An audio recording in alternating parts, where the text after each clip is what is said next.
Omagyantamarandasya Gyananjana Salakaya Chaksuramilitam Yena Tasmai Shri Guruve Namaha Shri Chaitanya Manobhishtam Stapitam Yena Bhutale Swayam Rupa Kadamaya Tadati Swapadantikam Vandeham Shri Guru Shri Uta Parakamalam Shri Gurum Vaishnavam Shah Shirupam Sagrajatam Sahagana Raghunatam Vitam Tam Sajivam Sadvaitam Savadutam Vrijana Saitam Krishna Chaitanya Devam Shri Radha Krishna Padan Sahagana Lalita Shri Visakans Vitam Cha Hey Krishna Karna Sindhu Dinabandho Jagatpate Gopesha Gopika Kanta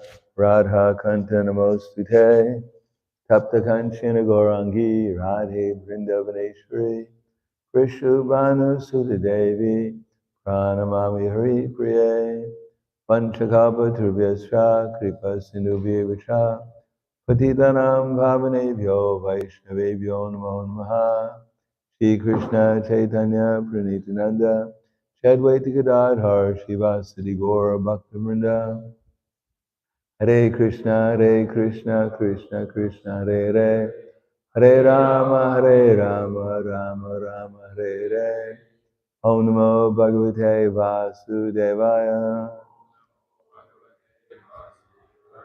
Om Namo Bhagavate Vasudevaya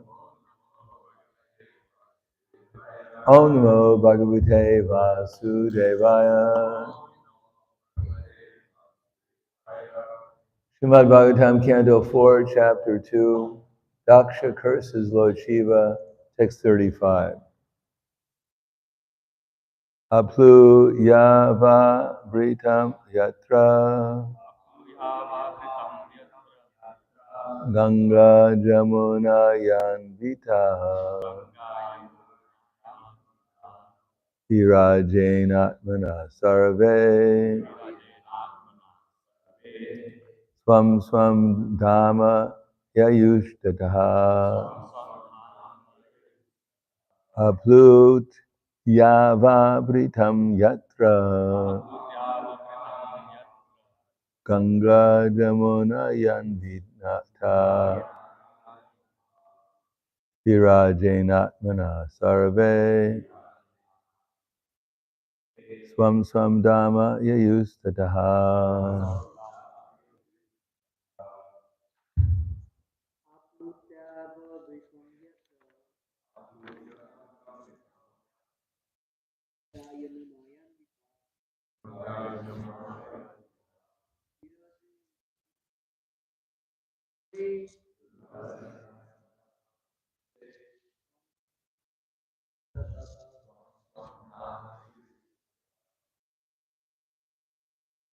Ladies,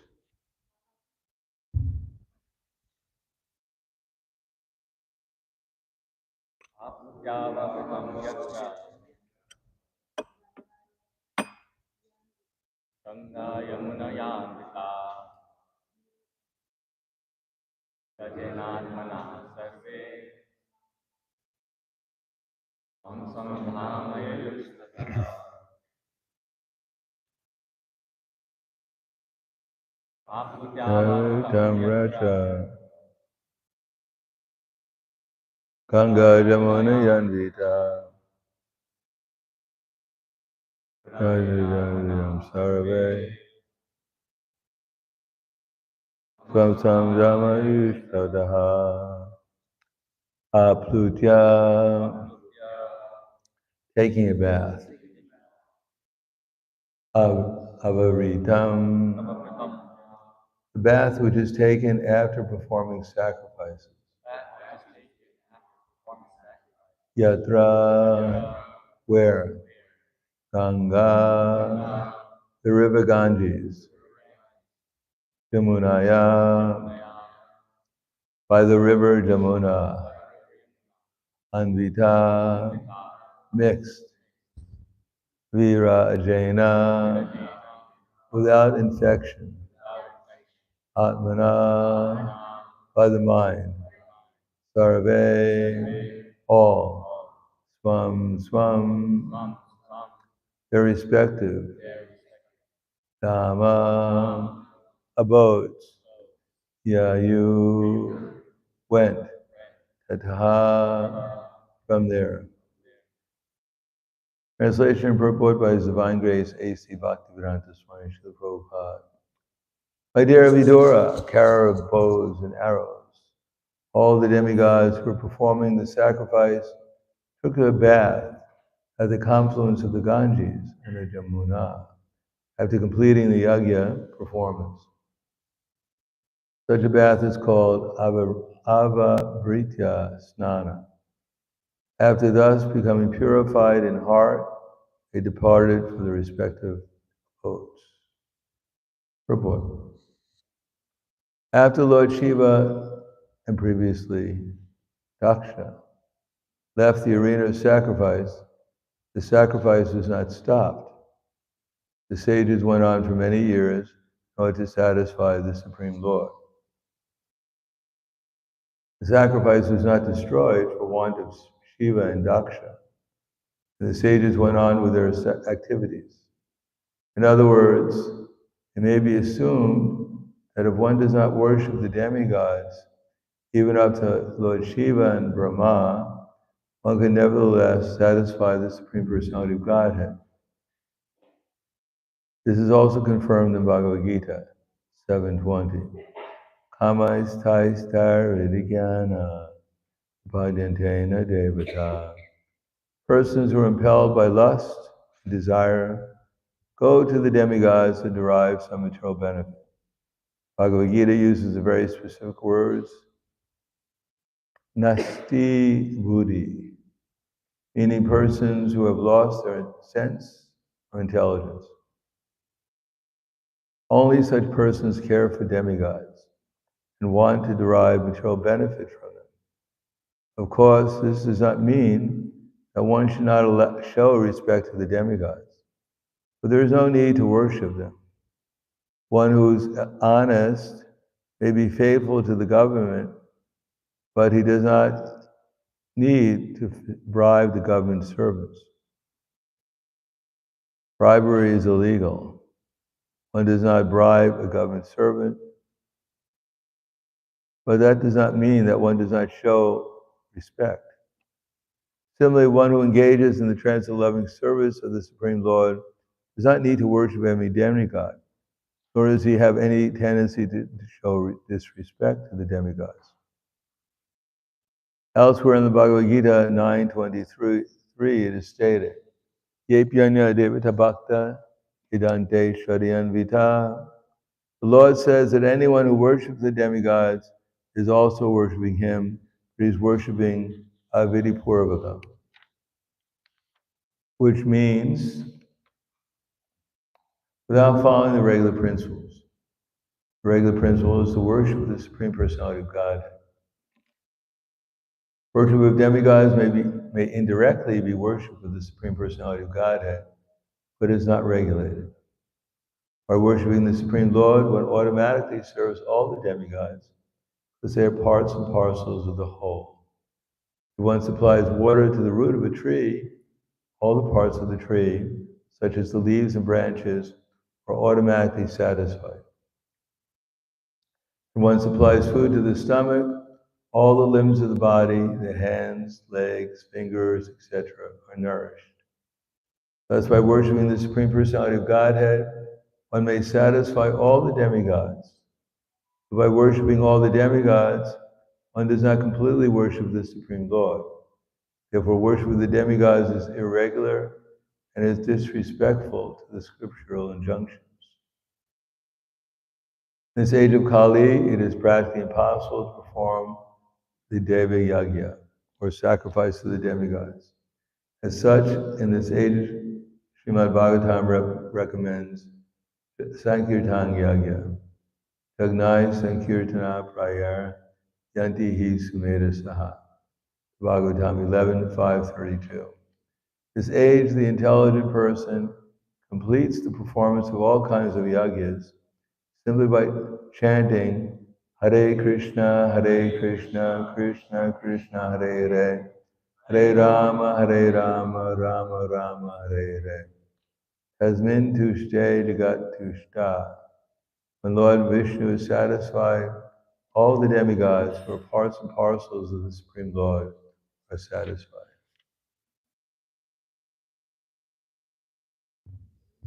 So the text again. My dear Vidura, carrier of bows and arrows, all the demigods who were performing the sacrifice took their bath at the confluence of the Ganges and the Jamuna after completing the yagya performance.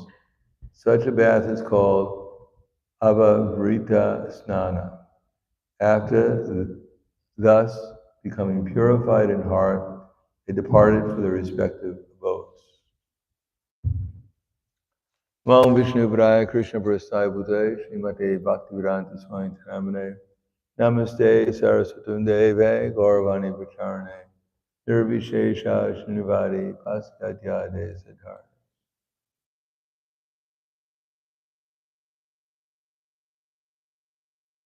Yo Kamastaistar Ridigyana Prapadintena Devata Tam Tam Niyamam Ashtaya Prakriti Niyatak Swayam.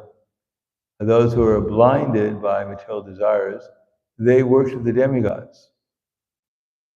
Amastaistar Ridigyana Prapadintena Devata Tam Tam Niyamam Ashtaya Prakriti Niyatak Swayam.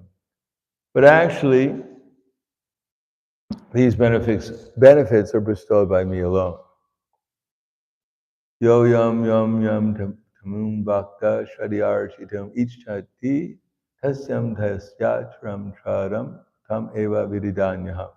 I'm in everyone's heart as the supersoul, and I encourage the worshiper to worship these demigods and therefore get the results of their worship.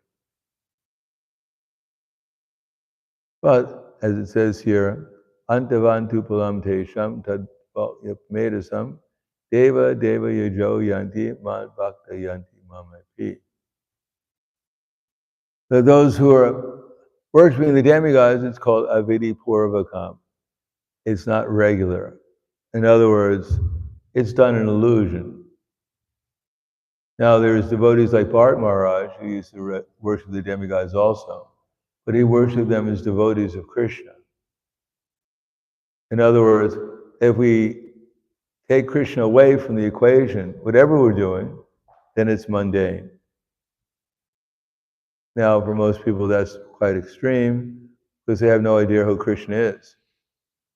They have no idea that there's nothing outside of Krishna consciousness, and therefore they assume that it's rather unusual to actually think about one person all the time.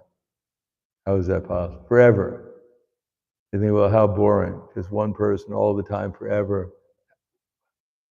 How can that be? But because they don't know. Nate vidu swartikatim Vishnu Narashya Bahir Artamanya. They don't know who Krishna is. They don't know what Krishna's potency is. And therefore they assume that worshiping Krishna everywhere, all time, would be rather boring after some time. You'd have to find someone else to worship. Maybe Shiva or Brahma or something.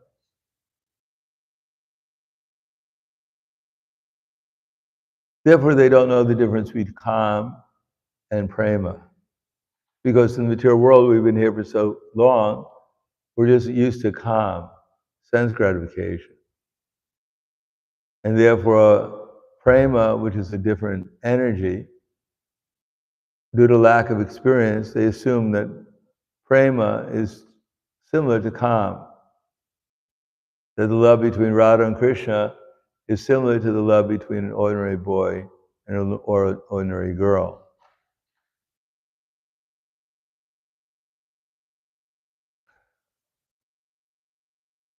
Now, it is said, Premanjana Charita Bhakti Lo Chanena Santak Sadaiva Hridaye Lokyami Yam Shaima Sundaram Achintya Guna Swarupam Govindam Adi Purusham Tamaham Bhajami. Krishna has unlimited qualities, but they can only be perceived with the eyes of prema.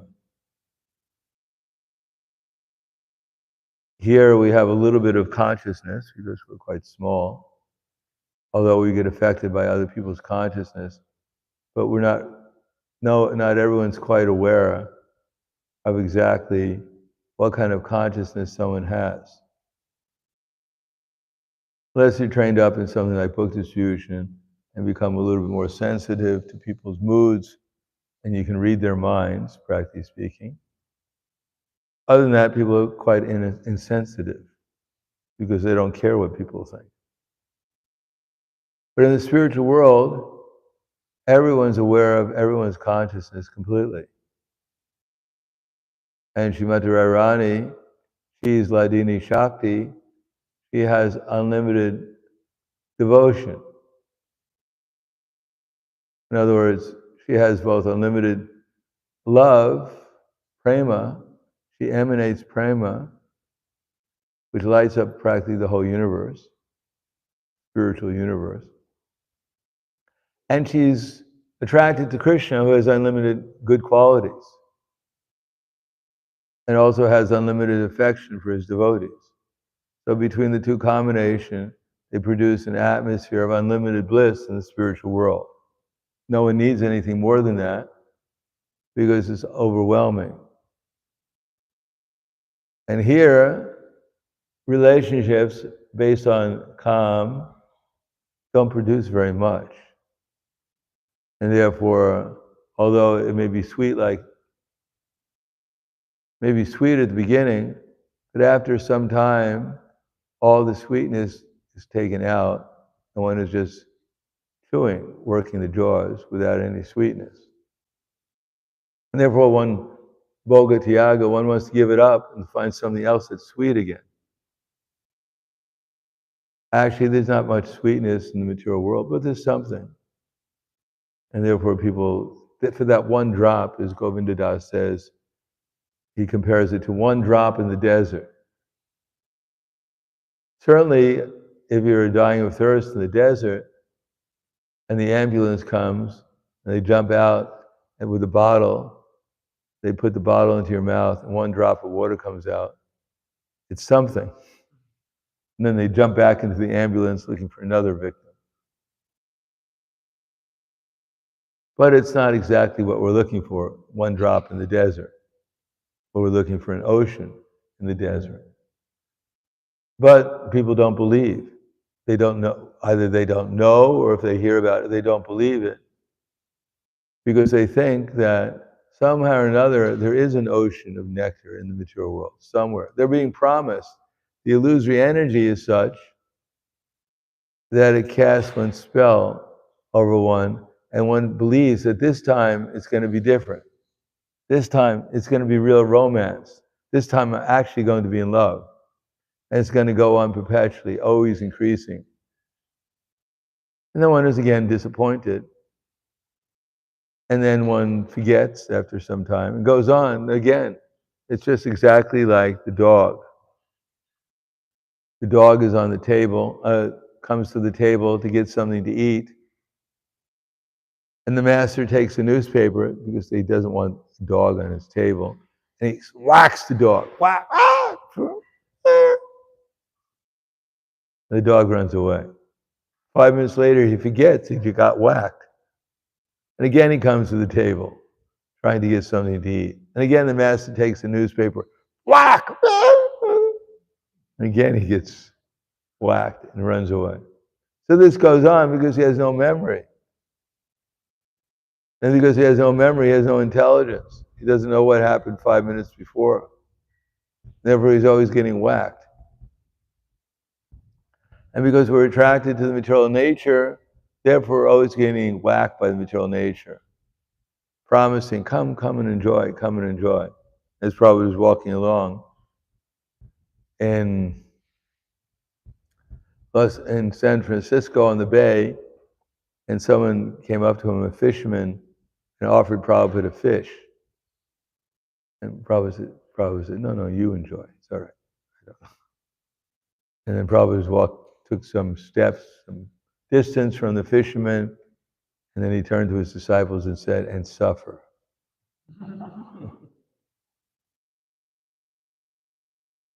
Even our memory is selective. We only remember usually we remember the enjoyable, that we had a good time. We try to forget about all the misery we went through to have that so-called good time. So similarly here it mentions worshiping the demigods, because living entities by nature are worshiper. Just as Chaitanya Mahaprabhu came, or Krishna came as Chaitanya Mahaprabhu to experience three things. So these three things are universal for all living entities. One to experience three things.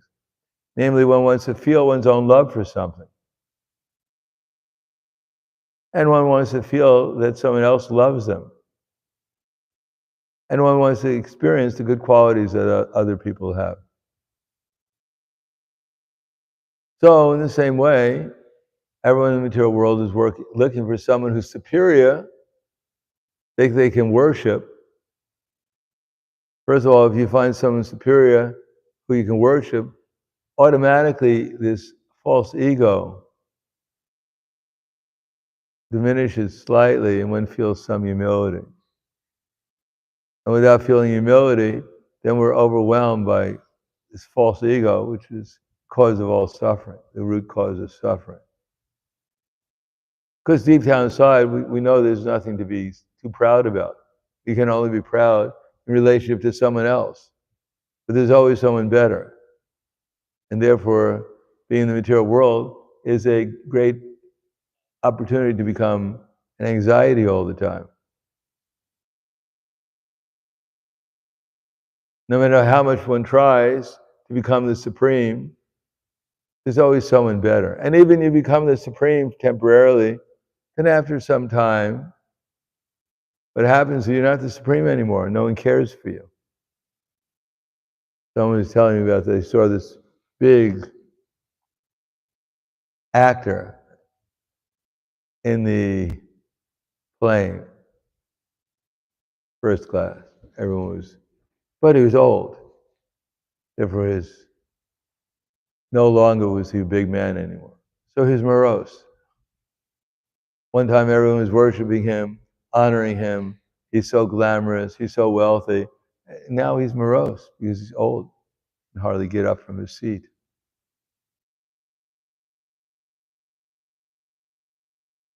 Therefore, the material world always turns out to be disappointing. And at the end, you die anyhow. You have to leave your body. Start all over again.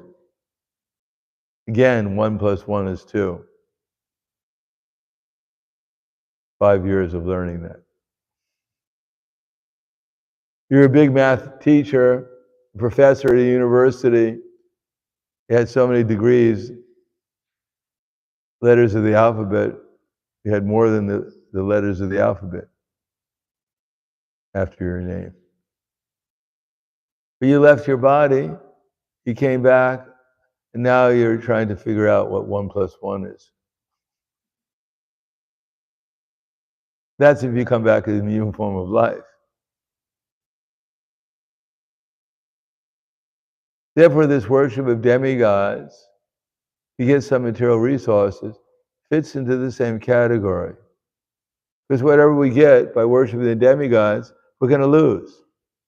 And the more we have in the material world, the more we're enamored by it, then the more we suffer at the time of losing it, either during the lifetime or after we leave the body. Then we suffer because we've lost everything that we thought we worked so hard for.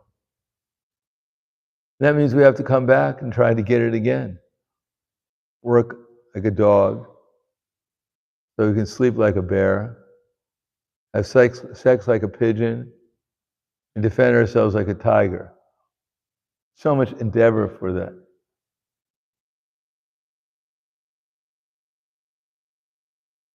But punas charvata charvanana is simply chewing the truth. Whether one worships the demigods, he goes to the planets of the demigods, if he's actually truly worshiping the demigods.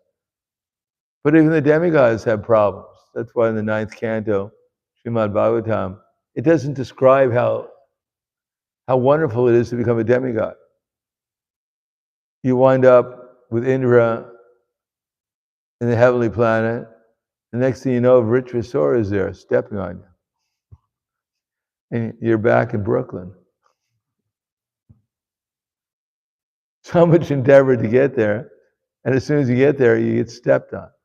And you have to come back and start all over again.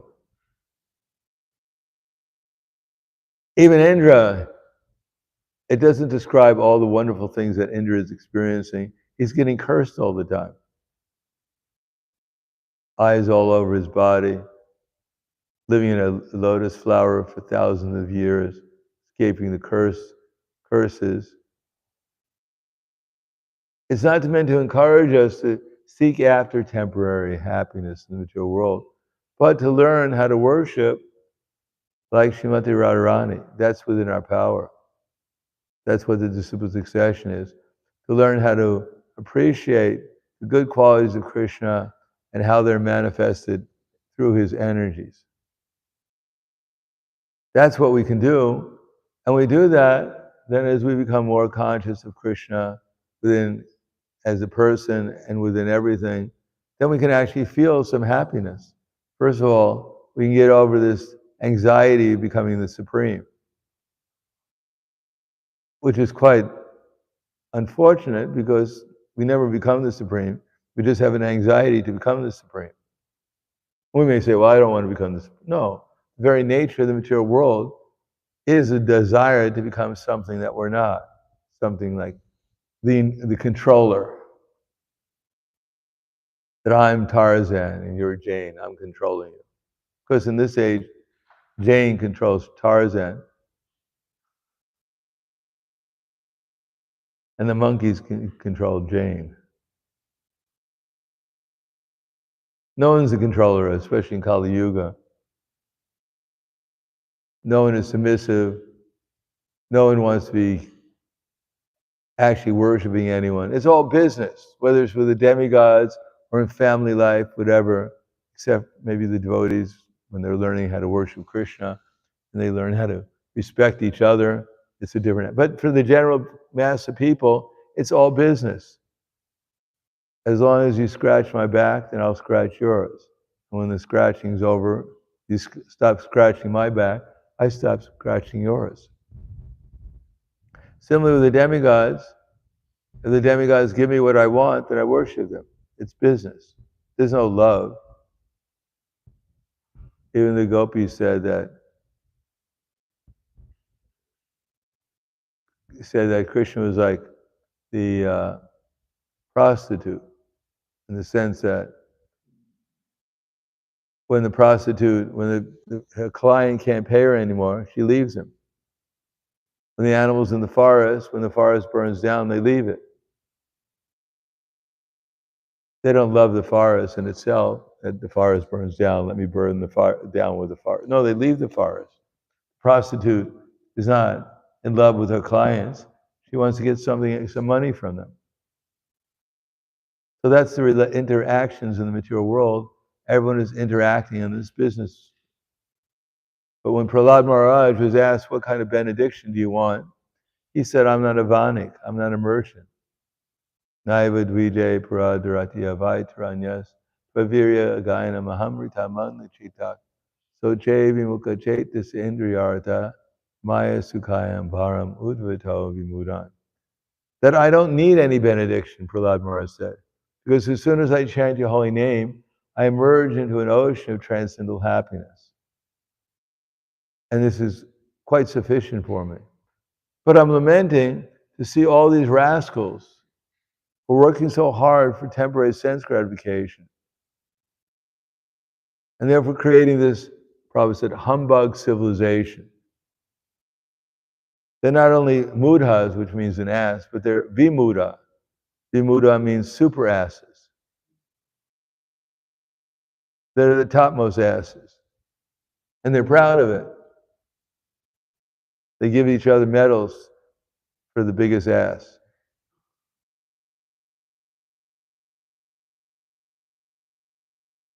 But Prahlāda Maharaj, by concentrating his mind upon Krishna and devotion, he was in an ocean of transcendental happiness.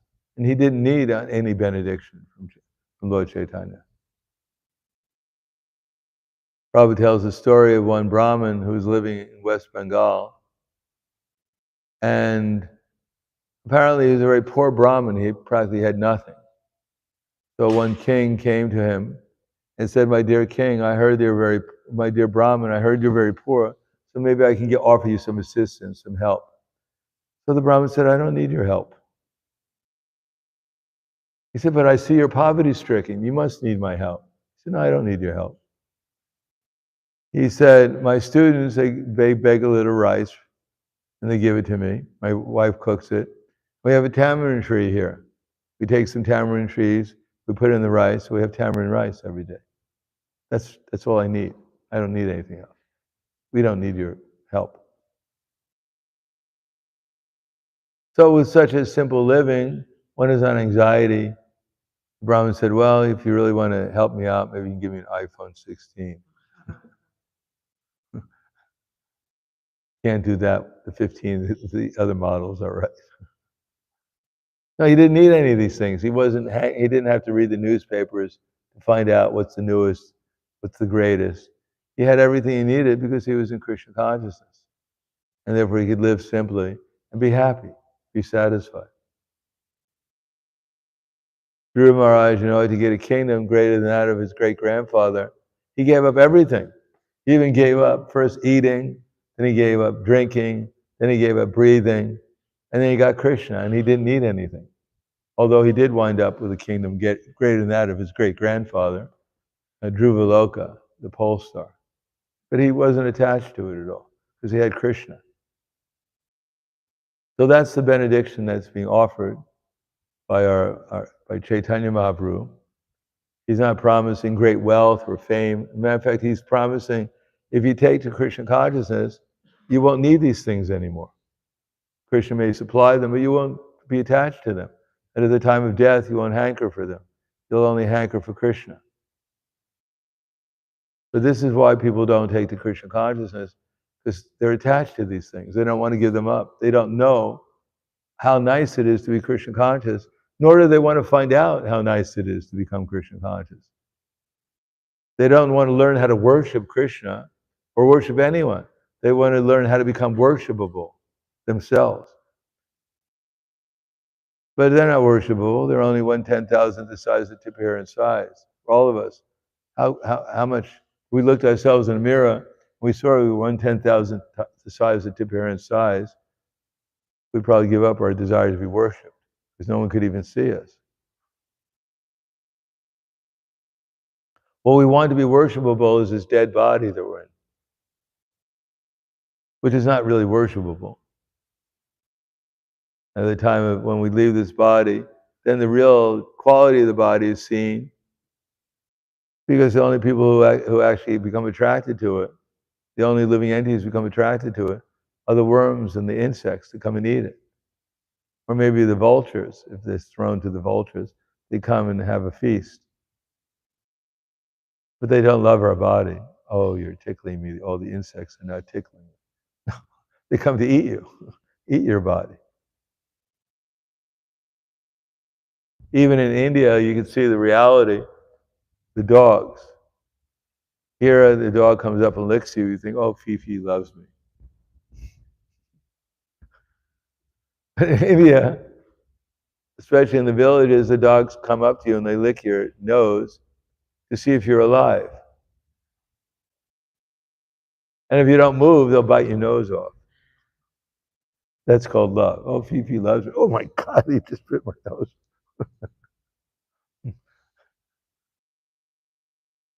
So that's the material energy. That's material existence and relationship.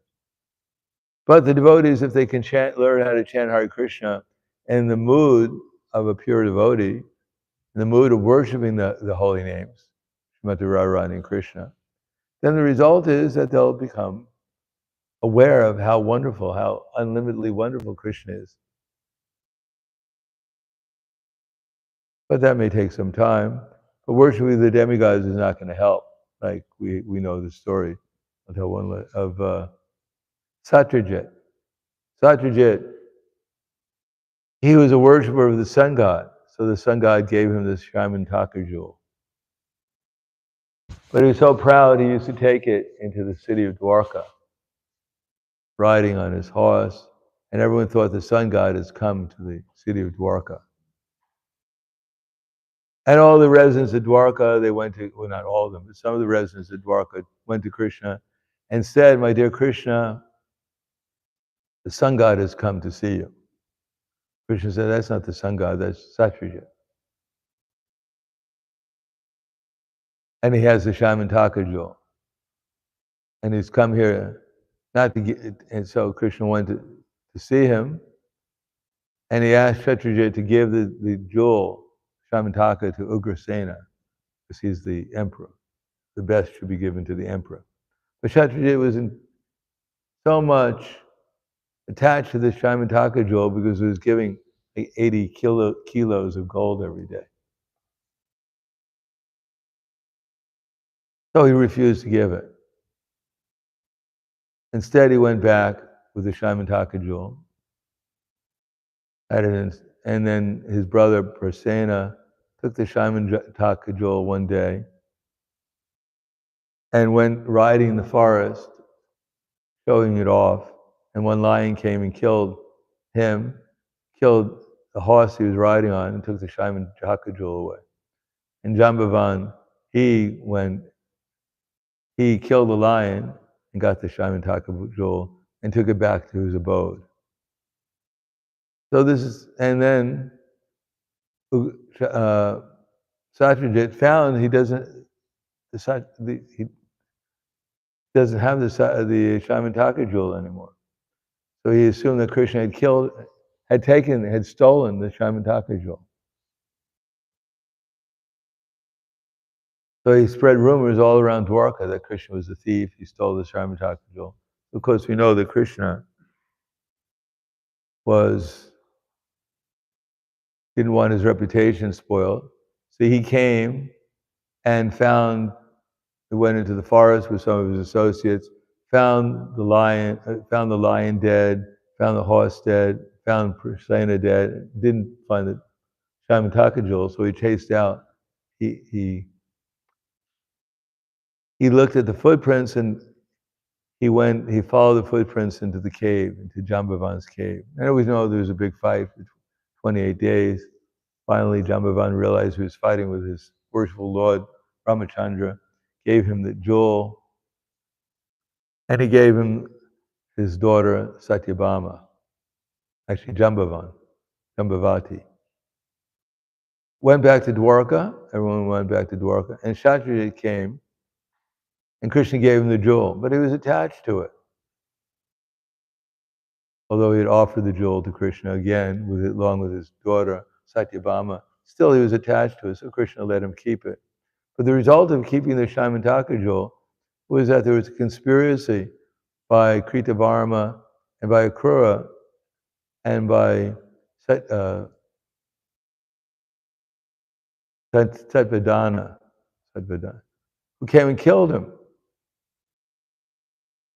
So he had this jewel, but the result was he was killed because of it. He was assassinated. Like when Sanatana Goswami, his brother gave him the money to bribe the jailkeeper to get out of jail. And he went to meet Chaitanya Mahaprabhu with his servant Ishan.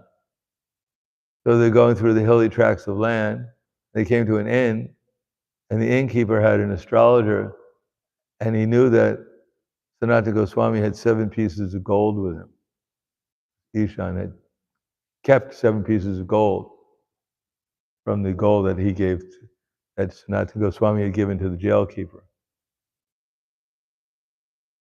So the jailkeeper, the innkeeper treated Sanatana Goswami very, very nicely, although Sanatana Goswami had no money. So Sanatana Goswami, being aware of diplomacy, realized that something's going on here. Otherwise, why is he treating me so nicely? I have no money to give him. So he asked Ishan, he said, do you have any gold with you? And Ishan said, yes, I have 6 gold coins. He actually had 7. He said 6. Can't trust anyone nowadays.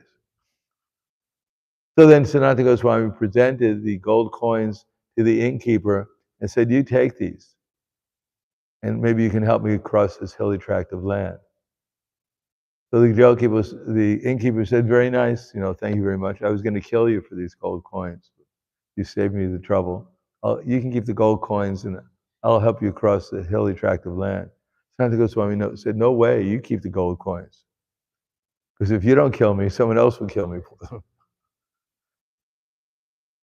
And the innkeeper said, I had 6 gold coins in Sanatana Goswami, 7 gold coins. But Ishan had only given us 6. So Sanatana Goswami told his servant, you take the gold coin and just go back. So such is the material world. And all the relationships, practically speaking, outside of Krishna consciousness, they're just business. And it's bad business.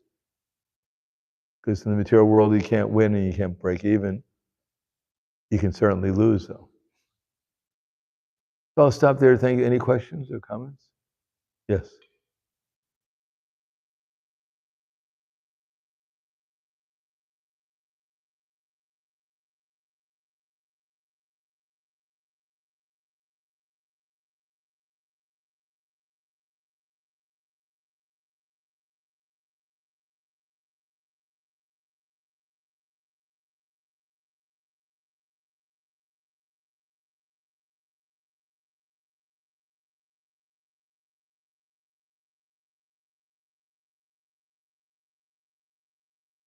Both the statements?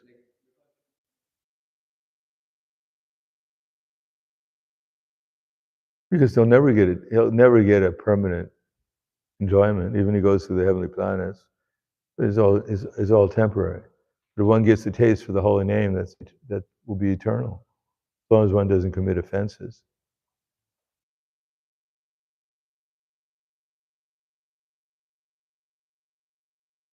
Besides that, the holy name is not material. Otherwise, how can we keep on chanting Hare Krishna? As Prabhupada said, can you chant water, water, water? Even we're not getting a big taste, we're getting some taste. Even if you're 1 inch, if you're drowning in the ocean, even if someone raises you 1 inch above the ocean, you're not drowning anymore. So that's a taste. But we get familiar with that. We forget about how much we were suffering before. Yes. Satyajit was the father of Satyabhama. Not exactly the father, but the sun god gave Satyabhama to Satyajit because he was such a good worshiper of the sun god, along with the Shriman Takajul.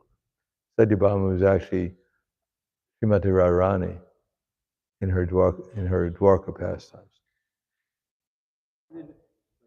Krura got caught up in conspiracy.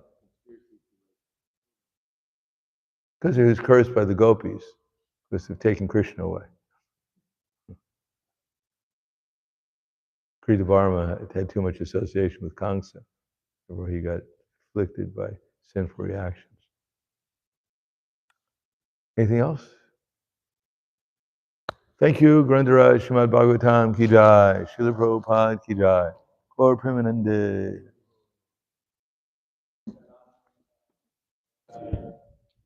Om Vishnu Krishna, Sri Guru Vaishnava, Namaste, Saraswati.